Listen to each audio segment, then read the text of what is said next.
Hello everyone. क्या हाल चाल है? तो हम लोगों की जो कीवर्ड सीरीज चल रही थी उसमें हम लोगों ने लास्ट वीडियो में एजुकेशन से रिलेटेड जो जो चैलेंजेस थे, कौन कौन सी चुनौतियां थी हमारे एजुकेशन सेक्टर में, तो वो हम लोगों ने कवर कर ली थी। और आप लोगों को कीवर्ड्स समझ भी आए होंगे कि उनको कैसे यूज करना है। कहीं भी अगर एजुकेशन का क्वेश्चन आता है तो एजुकेशन से रिलेटेड जो जो कमियां हैं वो आप वहां पे बता सकते हो और उन वर्ड्स का यूज कर सकते हो। आज देख लेते हैं कि आज अगर जब आपको मान लो एजुकेशन से रिलेटेड क्वेश्चन आता है और उसको कंक्लूड करना है, मतलब उसका कंक्लूजन लिखना है, या फिर बॉडी में आपकी तरफ से मान लो क्वेश्चन में ऐसे पूछ लिया जाए कि आपके क्या सुझाव हैं, है ना, आप क्या सुझाव देना चाहते हो कि एजुकेशन पॉलिसी को या जो एजुकेशन सेक्टर में किस तरीके से रिफॉर्म्स लेके आने चाहिए, तो उनसे रिलेटेड कुछ कुछ वर्ड्स हैं। ओके, यहाँ पे तो मैंने चार पांच ही लिखे हैं बट और भी हैं जो हम लोग वैसे डिस्कस कर लेंगे।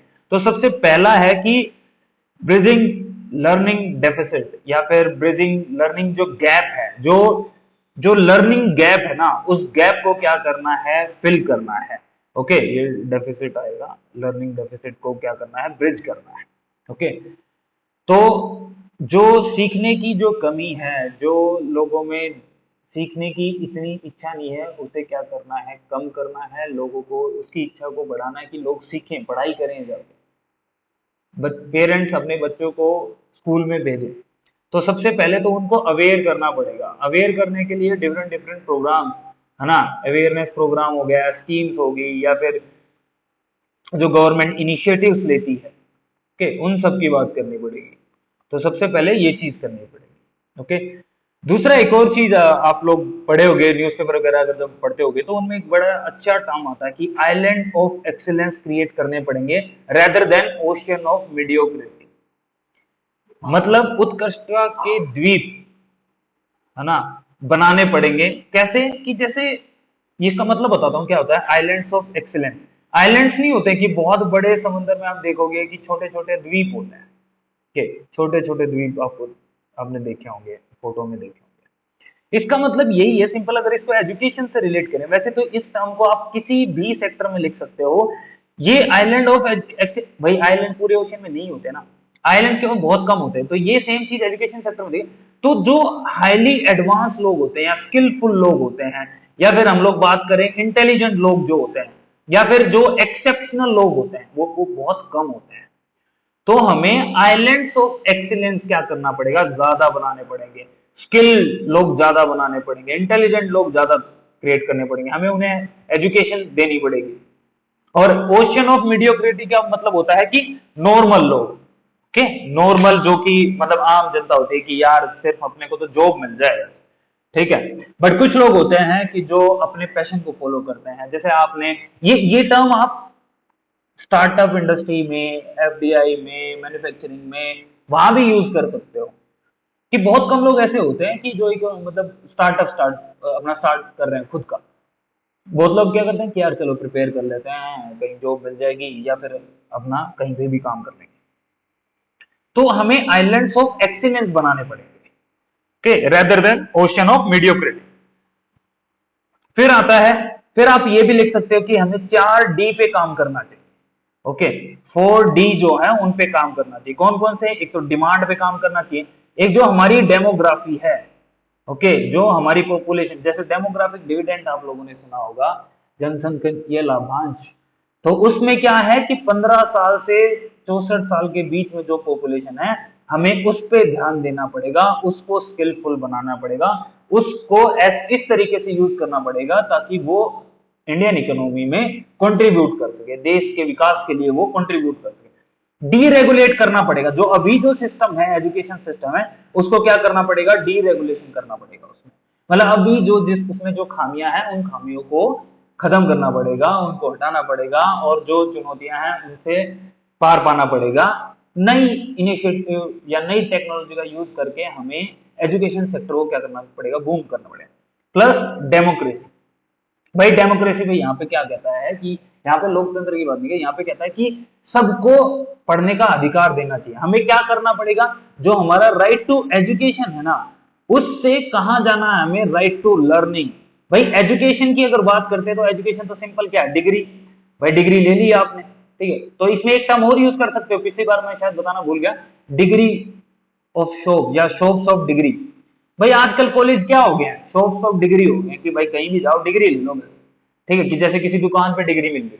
तो ये टर्म भी लिख सकते हो, ये भी एक बहुत बड़ा चैलेंज है कि आजकल जितने कॉलेज हैं वो एजुकेशन, क्वालिटी एजुकेशन की बजाय क्या कर रहे हैं, सिर्फ एक दुकान की तरह काम कर रहे हैं कि जाओ पैसा दो डिग्री उठा लो, शॉप्स ऑफ डिग्री की तरह काम करते हैं। लेकिन हमें क्या करना है कि शॉप्स ऑफ डिग्री की बजाय हमें उसको डेमोक्रेटिक बनाना है, हमें उसको बहुत एफिशिएंट बनाना है।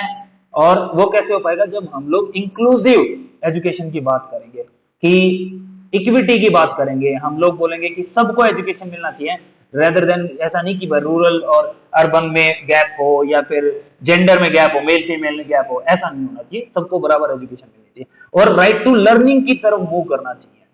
ओके, तो ये चीज आप लिख सकते हो कि हमें कहां से, राइट टू एजुकेशन से राइट टू लर्निंग, की सीखने का अधिकार हो सबको। ओके, तो उसकी तरफ बढ़ना चाहिए। फिर 3 A's की भी बात कर सकते हो कि एक्सेस होना चाहिए सबको, सब तक चीजें पहुंच सकें, एक्सेसिबिलिटी। अभी जैसे कोविड का टाइम आया, कोविड के टाइम पे बहुत सारे बच्चे ऐसे थे जो कि स्कूल तो बंद हो गए थे, तो बहुत सारे बच्चों तक एजुकेशन पहुंच ही नहीं पाई थी क्योंकि मोबाइल की एक्सेसिबिलिटी नहीं थी, इंटरनेट नहीं था, लाइट नहीं थी। ओके, तो ये बड़ी प्रॉब्लम थी। तो सबसे पहले क्या करना पड़ेगा, एक्सेसिबिलिटी को बढ़ाना पड़ेगा। अफोर्डेबिलिटी, भाई शिक्षा को इतना सस्ता करना पड़ेगा कि ताकि सब लोग अफोर्ड कर सकें। अभी आजकल आप देख रहे होंगे कि इंस्टीट्यूट की, इवन आरएस की फील्ड में भी आप लोगों ने देखा होगा कि तेज के जो प्रोग्राम्स हैं वो कितने सस्ते हैं इन कंपैरेटिव टू जो अदर इंस्टीट्यूशंस हैं। आप लोग जाके देख लेना मार्केट में, तेज के जो प्रोग्राम आते हैं, वो जितने भी प्रोग्राम हमने अभी तक निकाले, चाहे वो क्यूबिट हो, चाहे बूस्टर हो, चाहे रैपिड हो, चाहे मीस्टर सीरीज हो, बाकी जो इंस्टीट्यूट्स हैं उनसे बहुत कम फीस पे, नॉमिनल फीस पे आप लोगों को मतलब ये अफोर्ड कराया जाता है या फिर एक्सेस कराया जाता है। फिर अवेलेबिलिटी की बात, कि एजुकेशन को अवेलेबल कराना है सबको, टीचर्स अवेलेबल हों, स्कूल्स हों सबके पास, मतलब हर गांव में स्कूल हो। तो ये इन 3 पे क्या करना पड़ेगा, काम करना पड़ेगा गवर्नमेंट को, तभी जाके जो इंक्लूसिव एजुकेशन की बात करते हैं या फिर जो होलिस्टिक एजुकेशन की बात करते हैं वो कंप्लीट हो पाएगा। हमें क्या करना पड़ेगा, टूल्स क्रिएट करने पड़ेंगे, किसके लिए, इफेक्टिव लर्निंग के लिए, कि भाई इफेक्टिव लर्निंग हो पाए। ओके, तो उसके लिए हमें टूल्स करने पड़ेंगे, इंटरनेट का यूज करना पड़ेगा, टेक्नोलॉजी का यूज करना पड़ेगा हम लोगों को। ओके, जैसे बहुत सारे प्रोग्राम्स हैं, अभी जैसे छत्तीसगढ़ गवर्नमेंट ने पोटा कैबिन्स चलाए। ओके, मान लो कुछ एरियाज में स्कूल डेवलप नहीं हुआ तो उन्होंने कैबिन्स क्रिएट कर दिए, छोटे छोटे कैबिन्स होते हैं, आप लोगों ने देखा होगा, तो उन कैबिन्स में स्कूल लगाना शुरू कर दिया। फिर जैसे राजस्थान गवर्नमेंट ने एक स्कीम चलाई, बस्ते का बोझ कम प्रोजेक्ट। ओके, कि हमें जो बैग है उसका वेट क्या है वो कम करना पड़ेगा, पता चले कि बुक्स लाद के जा रहे हैं, नहीं, हमें किताबों वाली एजुकेशन नहीं, हमें क्वालिटी एजुकेशन देनी है, स्किल पे काम करना है। तो ये आप केस स्टडी, ये आप यूज कर सकते हो अपने आंसर में एज एन एग्जाम्पल। ठीक है, तो ये कुछ टर्म्स थे। ओके, आप एक और चीज यूज कर सकते हो, वोकेशनल एजुकेशन पे काम करना पड़ेगा गवर्नमेंट को। किस पे काम करना पड़ेगा, वोकेशनल एजुकेशन पे। फिर मदर टंग में करिकुलम को लाना पड़ेगा, जैसे राजस्थानी लैंग्वेज में भी राजस्थान का जो करिकुलम है वो आना चाहिए। तो जो मदर टंग होती है या जो हमारी जो देसी भाषा है उस पे काम करना चाहिए उसमें भी, ताकि बहुत बच्चे ऐसे होते हैं जो इंग्लिश को समझ नहीं पा रहे हैं, तो उन तक भी ऐसा ना हो कि इंग्लिश में सारा कोर्स बना दिया और वो बच्चे समझ ही नहीं पाए, ऐसा नहीं होना चाहिए। ओके, तो ये कुछ पॉइंट्स थे जो, या वर्ड्स थे जो आप अपने आंसर में लिख सकते हो। एंड आप लोगों के लिए एक गुड न्यूज, अपना क्यूबिट प्रोग्राम दोबारा से आ रहा है। बेसिकली अभी आप लोगों ने देखा होगा कि एक न्यूज सर्कुलेट हो रही है और मार्केट में भी है कि वैकेंसी आने वाली है, नोटिफिकेशन आने वाला है, बहुत जल्दी आने वाला है। ओके, तो अब प्रीलिम्स के लिए अपने को कमर कस लेनी है, we have to tight our belt for our prelims. Okay, तो प्रीलिम्स के लिए रेडी हो जाओ। अपन प्रीलिम्स के लिए क्यूबिट प्रोग्राम चलाया था, उस क्यूबिट प्रोग्राम के बारे में थोड़ा सा बता देता हूँ कि उसमें बेसिकली क्या होता है कि 60 दिन लगातार आपको क्या दिए जाते हैं, क्वेश्चंस दिए जाते हैं डेली। अभी तक हमने क्या किया था, 30 क्वेश्चंस दिए थे पहले वाले प्रोग्राम में, अब हम इसको अपग्रेड करके 40 क्वेश्चन पे लेके आ रहे हैं, 40 या 45 वो आपको बता देंगे। तो ऑलमोस्ट 2400 क्वालिटी क्वेश्चंस होंगे, जो कि हम लोगों ने जो हिंदी, राजस्थान की हिंदी ग्रंथ अकेडमी होगी या आरबीएससी होगी, एनसीईआरटी की, ये सारी बुक्स उसमें कवर की गई हैं क्वेश्चन फॉर्मेट में। आप क्वेश्चन की जो क्वालिटी देखोगे तो यू विल फील लाइक कि यार अब कुछ छूटा ही नहीं है। तो अगर आप क्यूबिट प्लस में जो अपनी प्रीलिम्स की टेस्ट सीरीज आएगी, और ये एप्लीकेशन के ऊपर मतलब ऐप के ऊपर आएगी, आपको ऐप का लिंक दे दिया जाएगा 1-2 दिन में या थोड़े दिन में, ठीक है, तो ये दोनों जो प्रोग्राम्स है, ये दोनों जो प्रोग्राम आप कर लोगे अच्छे से, और चिंता मत करो ज्यादा पैसे के नहीं है ये, ठीक है, ये करने के बाद आपका जो प्रीलिम्स का जो डर है ना वो तो खत्म हो जाएगा, क्योंकि इसको इतनी होलिस्टिकली कवर किया गया है इन सारी बुक्स को कि मतलब जो तेज टीम है जो इस पे काम कर रही है उसने कोई कसर नहीं छोड़ी है इसको बनाने में। इवन जो क्यूबिट में जो पहले लोग रह चुके हैं उनके फीडबैक से भी आपको पता चल जाएगा कि उन्हें क्यूबिट से मतलब जो प्रीलिम्स का डर था वो तो खत्म हो गया है। तो इस बार अपन ने क्वेश्चंस की क्वालिटी बढ़ाई, और मतलब सॉरी क्वांटिटी बढ़ाई, क्वालिटी तो अच्छी थी नो डाउट, और अच्छी बना देंगे अभी इसको। 2400 क्वेश्चंस, ऑलमोस्ट 2400 क्वेश्चंस आपको मिलेंगे अगले 60 दिन में लगातार, और इसका अपडेट आपको टेलीग्राम चैनल पे मिल जाएगा। फीस ऑलमोस्ट अगर आपको बता दूं, पिछली बार 900 रुपए फीस रखी थी, ओके 30 क्वेश्चन आ रहे, इस बार थोड़ा सा अपन ने अगर बढ़ाए तो 1000 रुपए बस मैक्सिमम, 1000 रुपए ज्यादा फीस नहीं रखेंगे क्यूबिट प्रोग्राम की, ओके। और इसमें आपको सॉल्यूशंस की, क्वेश्चंस की जो है वो पीडीएफ मिलती है डेली आपको, ठीक है, तो आपको पीडीएफ मिलेगी। फिर इसमें जो एप्टीट्यूड के जो क्वेश्चंस आते हैं, मैथ्स एप्टीट्यूड के क्वेश्चन आते हैं, उनका वीडियो सॉल्यूशन भी मिलेगा, ओके।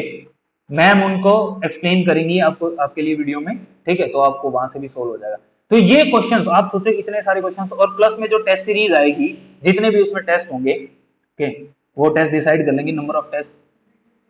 और इसमें एक और चीज क्यूबिट में बता देता हूं मैं आपको कि पहले दिन क्या होता है कि जैसे मान लो ये सब्जेक्ट वाइज डिवाइड होता है कि पहले पॉलिटी, फिर ज्योग्राफी, फिर हिस्ट्री। तो पहले दिन पॉलिटी के अभी तक के जितने भी आरएस में क्वेश्चन आए हैं वो सारे क्वेश्चंस का डिटेल्ड सॉल्यूशन आपको मिलेगा।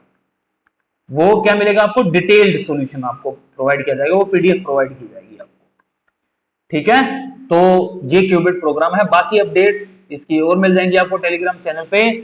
आप बाकी पढ़ाई करते रहो। थैंक यू वेरी मच, मिलते हैं जल्दी इस प्रोग्राम के साथ। Okay, thanks a lot.